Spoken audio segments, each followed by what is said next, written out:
I'm really excited about this topic, like I said, for personal reasons and also because of the conversations I'm having with business owners, um, particularly those who are right now who are on the grind.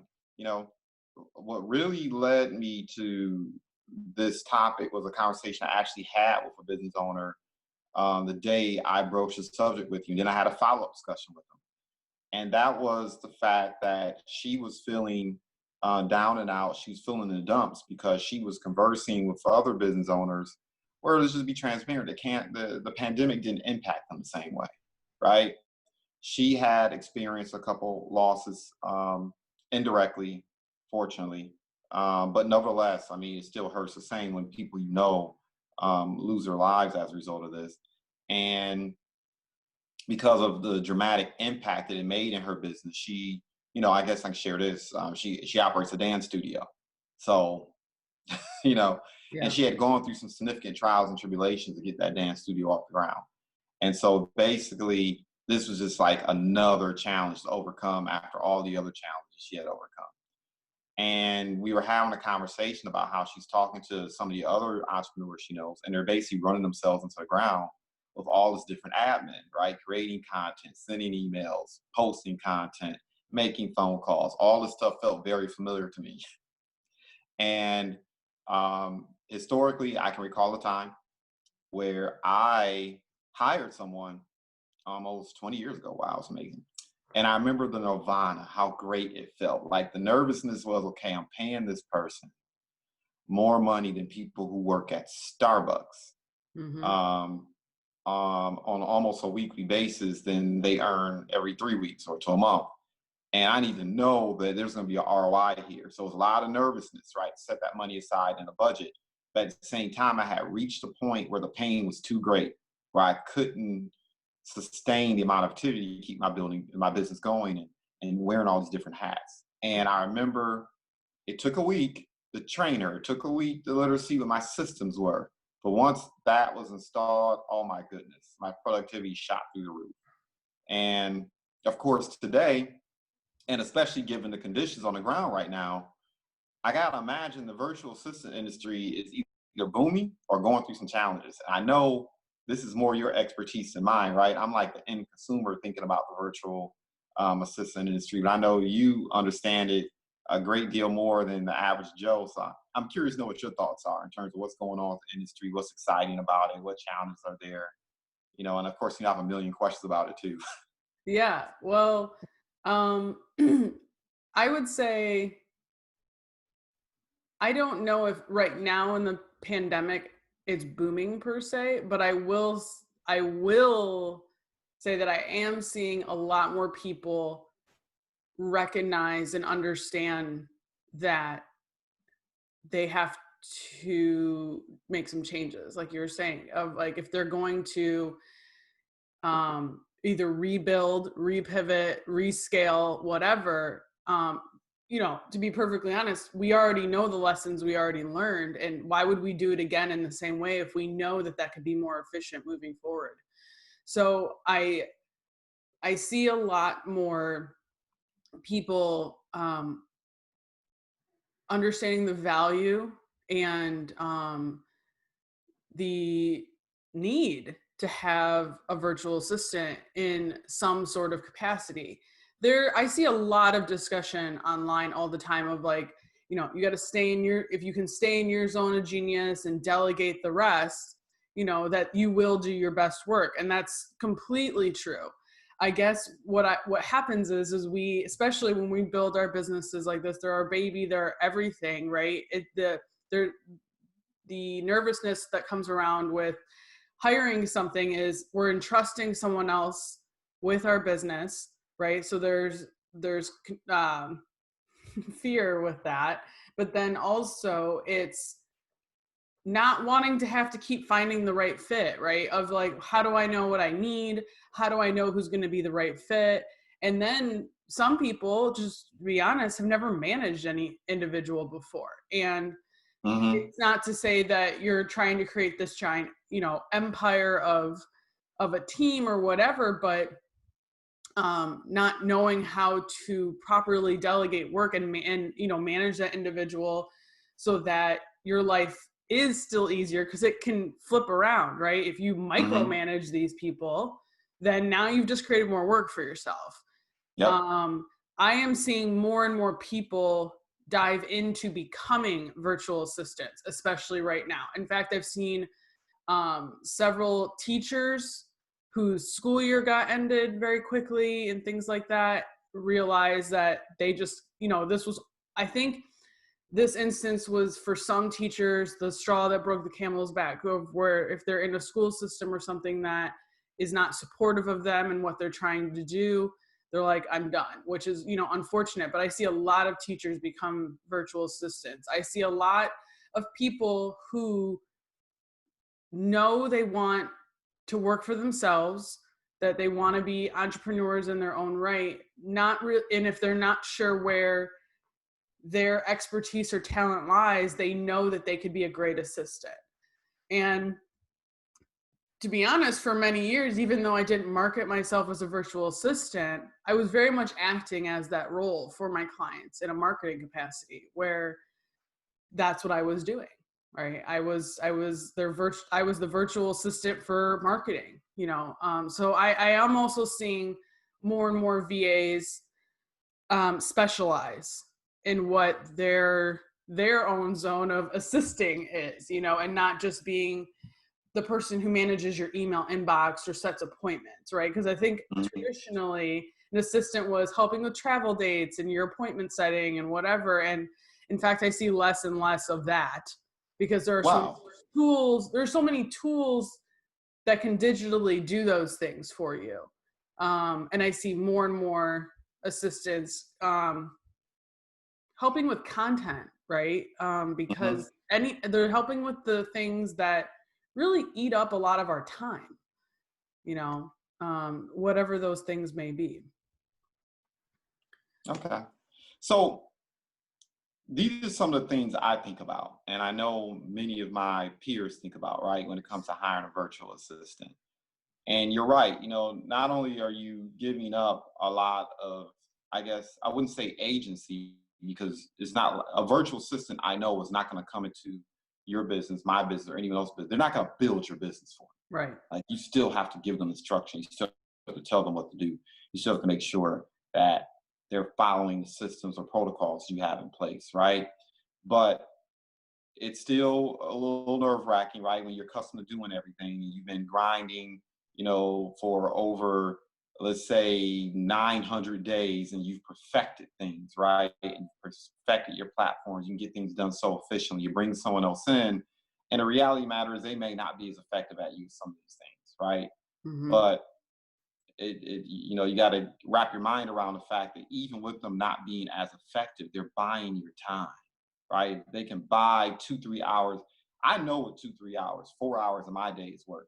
Oh my goodness, what I could accomplish for extra 3 to 4 hours a day, it would be incredible. But the other thing too is this, right? You're also giving them keys to the kingdom. You're giving them passwords, Right. access codes. You know, I look at my email and it's like, man, there's some stuff in there that I just don't want anyone to have access to, right? Someone starts messing around with your website, somebody starts messing around and changing passwords, or if they know the passwords to your social media. I know a lot of business owners that makes them nervous, Mm-hmm. right? Particularly if they're thinking about the exit plan, like what happens when I no longer need this person, or if the relationship goes south, right? That's, I know, for individuals who may have experienced situations like that, that's got to be scary. How do you think you navigate that, or what processes are in place in terms of the industry, even your personal experience, to assuage people's concerns about that? Well, I know, especially in the social media space, there are um, third party like social media schedulers or content planners that will allow you to um, share. They share like a different password. It's your password, then there's another, then they create like another password, and that's how that person gets into it. So like they don't ever really know. Or I see a lot more platforms allowing you to create users and individuals with their own login and their own access where you can lock them out if needed be after that time. So it's not like and you can really, I just think about Facebook. There's like 4 or 5 different levels of, if you're managing someone's page or group, what you could be. You don't just have to be an admin, right? You Yeah. could be the editor, right? And things like that. So I see the same thing with managing websites with Squarespace. I think with Squarespace, there's like 10 different levels of what you can bring someone on to have certain controls of with your page. Yeah. But with that, being able to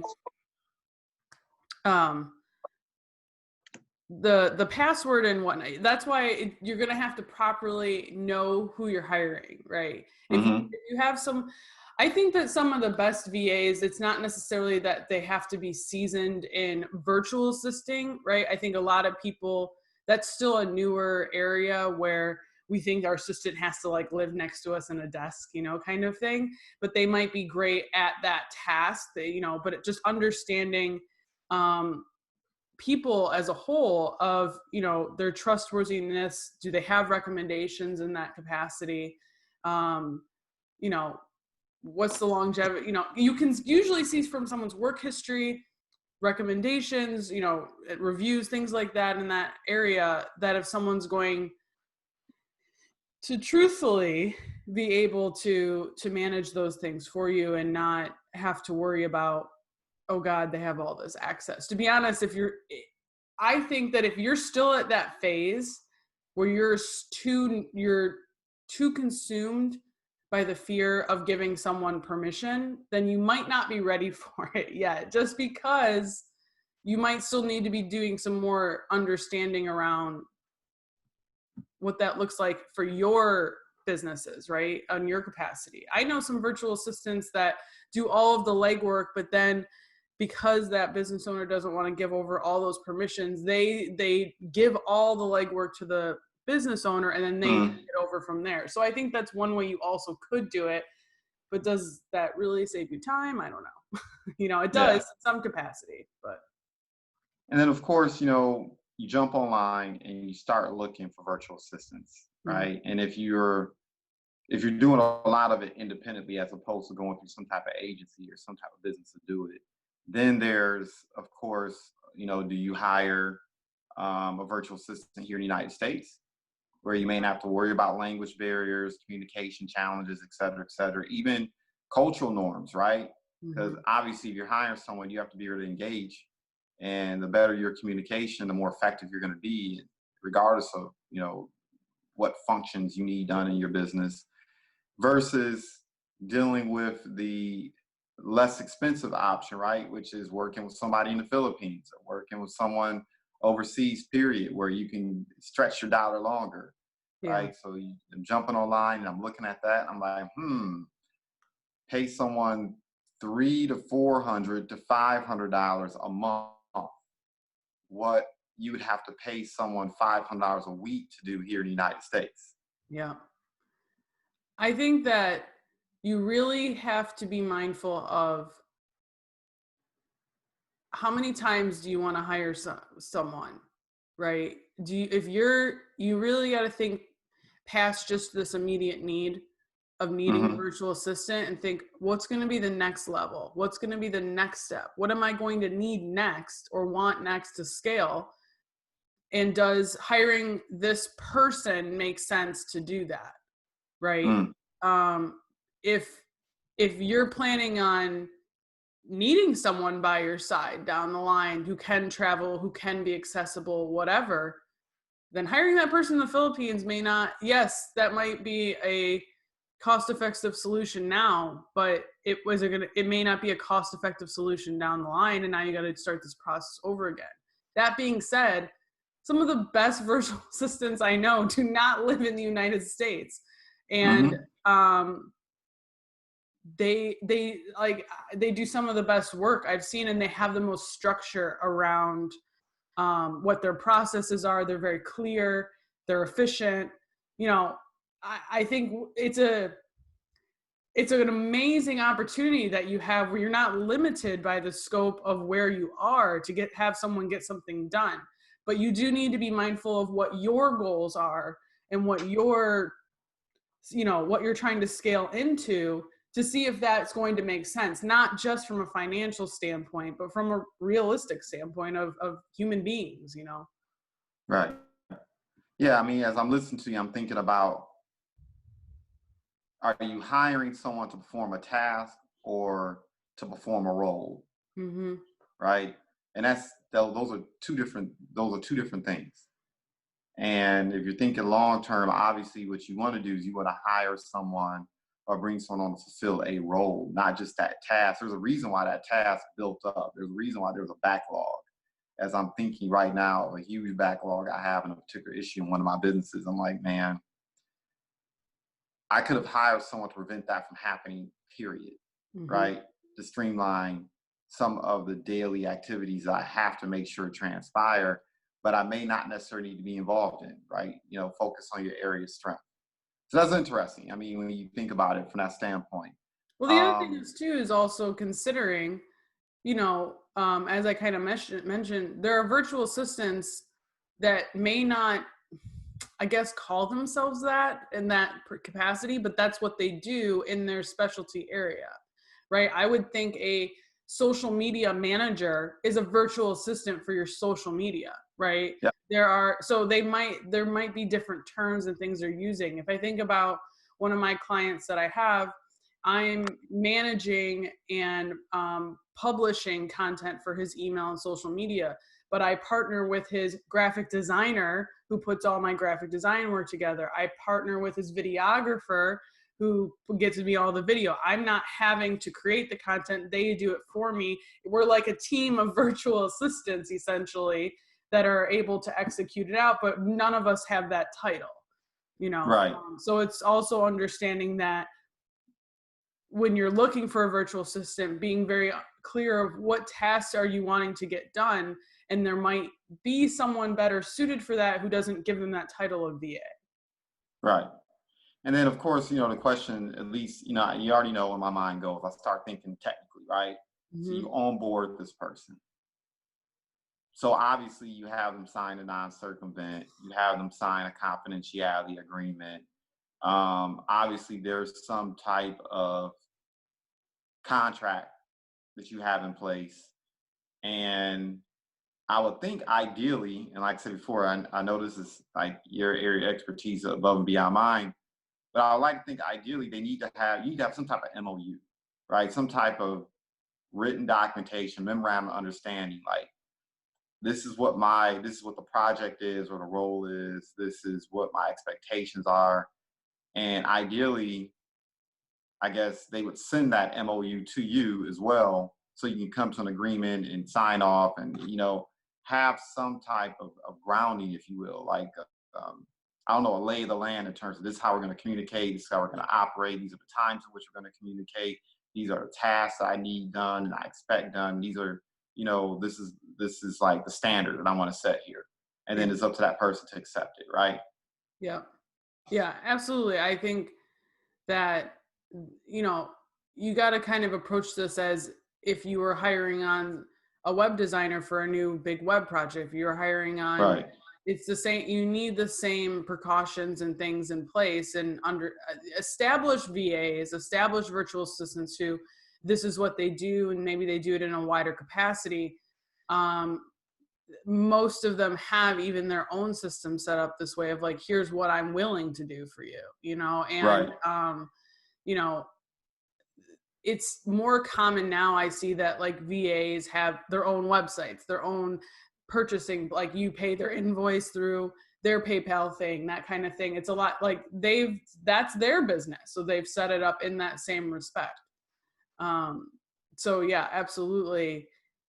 I think that the easiest way to get clear on understanding what is in that scope and what you need is, and some people might not agree, but is being in the thick of it a little bit for a while yourself, right? Some people I also see are too quick to hire a VA because they're like, I just want an assistant now. I know that I'm going to need that. But if you don't, to be honest, if you don't get in the thick of a little bit for yourself to really understand how you want it done, it's going to be hard for you to articulate how you want it done to someone else. Right. Right. I almost look at it as akin to what my goal is right now, presently, right? Which is to literally have a 10x approach to productivity and activity right now, right? Because of course I'm looking to build momentum. So when particularly the quarantine ends, I take off like a rocket as opposed to still sitting at the finish line tying my shoes, right? And I almost feel like you have to do that before you hire someone. Matter of fact, that was my experience for when I did the couple times I have hired individuals over the years. I basically ran myself to the ground to the point where I had no choice. And it was going to cost me more money not to have the person than it would be to actually do it myself. And I almost feel like you have to do that exact same thing. Because number one, you are hiring someone, particularly if you decide to hire talent here in the United States. You're basically you're about to salary someone, or if you're hourly, that's still a line item in a budget. It's an investment, but it's a line item in a budget. You need to actually be sure that you're generating revenues to keep that person on, or you end up losing them and you end up back at square one. And then number two, like you said before, I mean, you have to understand the processes. You have to understand the things that you need. You also have to prioritize, right? Yeah. Like, what are the areas that are most pertinent? What are the areas that are most important? Because you hire a VA for something that isn't all that pertinent, that's not really a true revenue generating activity or makes an impact on your revenue generating activity. You're just throwing good money after bad. Yeah, So yeah, I get. There's a lot of people and a lot of us just individually that we are doing things that we think we need to do or need to get done that might not, Right. So if you don't have a strategy on what are the activities that are giving you the highest payout, and things that you're doing because you feel like maybe you need to, but in all reality you don't, right? That might be a waste of time to pass off that task to a virtual assistant when in reality that doesn't need to be a part of what you're doing anyway. Right. Yeah. So that's why I always encourage people, especially when they're coming to me for marketing and whatnot, and we're working on strategy. And after the end of that, I always outline everything to be like, okay, here's the path you're going to take. Bless you. Here's the path you're going to take when you do this yourself. Here's how you're going to manage this as an individual, right? And I always encourage them with this new strategy, try it for a little bit on your own. And the great news is that if you find that you still either don't have the time for all this, or you really don't want to be in the thick of doing all these day to day, here's your outline to pass off to a different human who's going to do it, right? In a virtual assistant. I think the other thing to remember too is that the way, when you think of outsourcing, when you think of delegating, when you think of putting a task off your plate into a process where you don't have to manage it, there are a lot of digital tools that will do that, right? That are a lot more than you may initially realize right now, that doesn't actually have to be handled by a person. When I think of some of the really robust CRMs, customer management platforms, they're operating as a VA. I think one that I always see as one of the really most robust for small business owners, and especially like creatives, is Dubsado. And the amount of things Dubsado can do for you, it might be everything you actually needed a virtual assistant to do, with automations and workflows and responding to emails and setting up appointments, and that putting a proper automated process together with a CRM might be solving that problem for you. The same thing I see with a big part of social media is I see a lot of people of like, oh, I just don't want to have to be on it every day and whatever. Well, that's what scheduling tools are for. You know, Right. that's what scheduling out content ahead of time's for. And maybe that's all you needed. You just needed the platform for you to schedule out the content ahead of time. So getting additional help to systemize your business, while I love that virtual assistants are available. Sometimes a virtual assistant is just another computer, another process, another software that does that for you too, and could be more cost effective if you're in a position where you're just like, I just can't hire a person right now. Right. Right. As I'm listening to you, I'm just thinking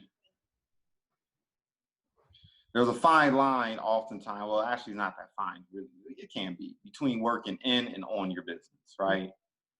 I want to be working on my business 70% of the time, as opposed to working in it 70% of the time. And everyone has to kind of find that balance, right? It's going to work best for them and do the cost benefit analysis. I mean, even with the technology that's out there, once again, I just think about there are certain tasks that I know I need to be involved in, right? Yeah. In order for my business dealings to work. And just, talking personally, I mean, when it comes to qualifying individuals and developing rapport, at least at the stage my businesses are in now, that whole developing rapport and qualifying and basically developing that relationship where I understand what's going on in people's lives. I need to be aware of those things. Yeah. All my businesses are service businesses, right? But like you said before, the setting of appointments, the code calling, the content being distributed, all that stuff. Those are, even with the scheduling tools, I'm just thinking about what are some of the things I can do that will allow me to work on my business more and more and more every single day. Yeah. Even with the tools are available. So I guess the question I would pose is when someone is seeking out your services, right? Because to an extent, you have operated as a virtual assistant for people in terms of digital marketing, right? What are some of the biggest mistakes you think people make when they approach you? What are the errors in judgment? Yeah, they don't even know what they want. They just want, one thing I see a lot of people do is they just want to hand off, especially in the social media capacity. They just want to hand it off. They don't want to be bothered with it. And I understand that. I understand the feeling of you need these things, but you don't want to do them because it's a lot of mental and emotional and physical energy to be on social media all the time. It really is, right? Or they know they need the email marketing automation system, process, but they don't want to be writing these newsletters all the time. They know they have the website, but they don't want to keep writing this blog to update it, that kind of thing. I get that people don't want to do that, but what the biggest mistake I find is that with any virtual assistant, you cannot wash your hands of these processes, right? You do have to be involved to some capacity. This is your business, right?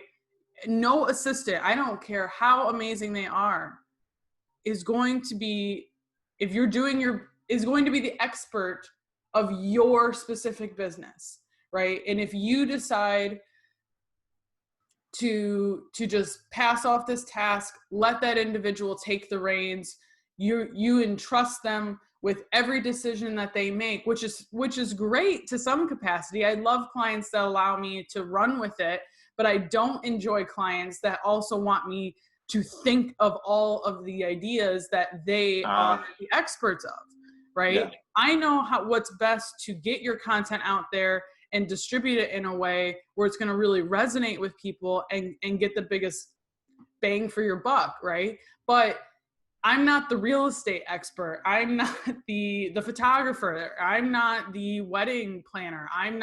You still have to give me something, right? Otherwise, I might as well just start this business on my own and I will do this myself, right? So I think you have to be in the thick of what you're doing a little bit. You have to understand what parts and processes are really, really necessary for your business to run. And you have to also look at this person as a partner in what you're doing, and that the content or the quality of what is going to happen with that virtual assistant is how much you're willing to give in terms of structure, in terms of ideas, in terms of support. And if you don't do that, then you cannot possibly just expect this person to be able to run with it. It's just not. I think that's just any capacity, as you know, any capacity is like you've got to have a good support team that's there to help, that feels empowered to execute on your ideas, but you have to have ideas too. You can't decide you're done with the ideas, right? Because I have this assistant to do it. So if you're like looking for a social media assistant, you don't get to wash your hands of social media, right? Right. That's not how that works. You get someone to help you optimize and schedule things out and do the biggest legwork of it. But you cannot just be like, well, that person knows everything about me and my business, and I'm just going to make them now the expert of it, you know? And there are some people who are virtual assistants for industry specific people, right? For bloggers, for wedding people, for photographers, for whatever, for real estate agents. And that is helpful, but they are still not you. They are still not you, the expert in the way that you are. Yeah. You're basically saying you got to be a good boss. Yeah. Well, and be a good leader. Yeah. And being a good leader is not as easy as everyone thinks that it's going to be. It's just not. It does take time and practice to be a good leader too, you know, and understanding that, you know, you have to be involved with that. You have to be involved with all of it, like, and to a certain level. When I think of bosses or whatever, in my time of working in traditional 9-to-5s or corporate, that the best leaders and managers or bosses that I had were people who were willing to get in the thick of it with me a little bit, you know, so that I could do it better. And my worst ones are ones that I never saw and I never heard from and I didn't know anything about. So it's the same capacity for your business.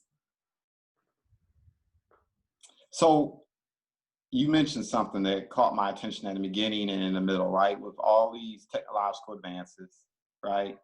And you have individuals, of course. I mean, I don't know, I just tend to believe that you're going to have two major influences on the virtual assistant industry. The first being business owners who now realize, I don't need to have this person in my brick and mortar. I don't need to have this person physically in my space to do this work. And so finding people who can execute virtually and have good communication skills, and assuming you're a good leader, right? You work out your processes and you're able to give direction and do so in a coherent manner, you're going to have a lot of individuals who are going to be looking for folks who are willing to do that type of work, right? So that should create more work for the industry. Yeah. On the flip side of it, because of the technological advances, because of the influx of people who, like you said, like the teachers, right? But just people, period. You have a lot of folks right now who are underemployed. And some of them, I mean, what was the figures? It was something absurd, like 20 million, 30 million people filing for unemployment. Yeah, it's like 25 million. That's crazy. Yeah, well. I mean, seriously, that's crazy. There's 300 million of us. Right. And I can't recall the statistics for how many working adults, but that's 10%. Yeah. So you're going to have a lot of people who, quite frankly, are going to look at being a virtual assistant or operating some type of capacity. They're going to be looking to take on jobs like that, right?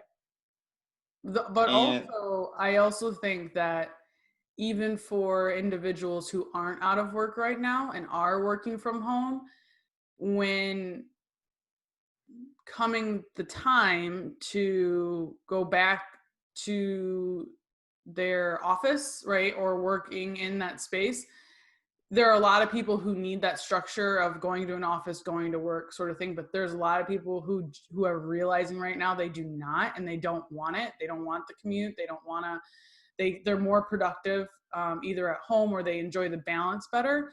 And if a company chooses not to honor that moving forward, I can see a lot of people choosing to not stay in those positions and now looking of like, I can work from home and I really enjoy working from home, and I'm going to find another way to work from home.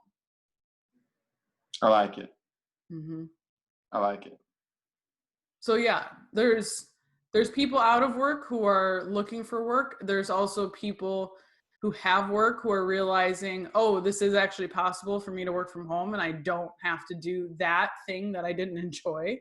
And I see more and more job openings that are not location specific anymore, because I think we all have come to the realization and understanding that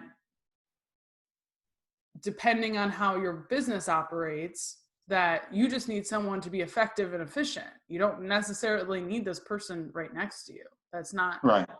That's not the capacity of it. I've worked for a company that was 100% remote at one point, and while we were all in the same time zone, none of us lived near to each other, and it was fine. We, these Zoom meetings, they work, Yeah. so. Okay. Well, as always, phenomenal discussion. You definitely opened my eyes, my thought process in terms of what I need to be looking for. I mean, it's just going to become personally, for me, it's going to become imperative, right? I have to do it.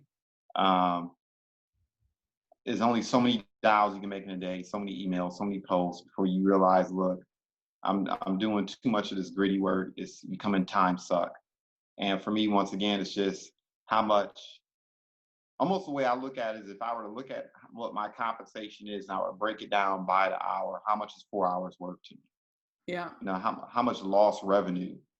How much am I losing by doing these daily tasks? And maybe I take 50% of those losses and I put it towards a VA or somebody to aid me with this process.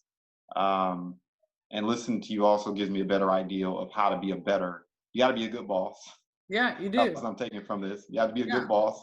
You already have to have, which isn't a problem for me, but I guess people who are listening to this, you already have to know, like you said, you have to get your hands dirty already. You need to know the processes, the things that need to transpire. You have to have an acute understanding of the day-to-day tasks that are required to make your business work inside and out before you can even begin to instruct someone to do the work. You got to know it yourself, right? So I'm thinking about that.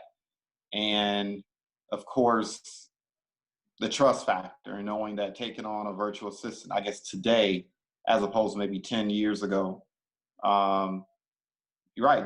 It's more people. They've turned into a profession. They've turned into a business. Yeah. So now they probably already have the documentations, the fail safe, the different things you need to have in place if you're concerned about giving people the keys to the kingdom once again, right? Basically giving them the keys to your house. Right, the security measures and processes are in place already. Yeah, it's evolving. It'll be interesting to see how much more it evolves. I think it's an area that is changing and adjusting more rapidly, maybe than even in some other industries, because the need is there and it's very present. So, I'm always excited to. If that's the first step for someone who is ready to work and go out on their own, I think it's a great first step if you're not clear yet on what it is you like about virtual work. So it's always a good starting place if you're considering that. There are people who need help. You can help them. Right. I love it. All right. Isn't that what it always boils down to, is helping people, right? How can you be of service? Yeah. Right. I like it. Oh, cool. Thank you again for our weekly chat. Hopefully the individual, well, not hopefully, I know the individuals listening in, if this has been on your mind, this should hopefully offer you some degree of relief in terms of different options that are available to you. Absolutely. Yeah.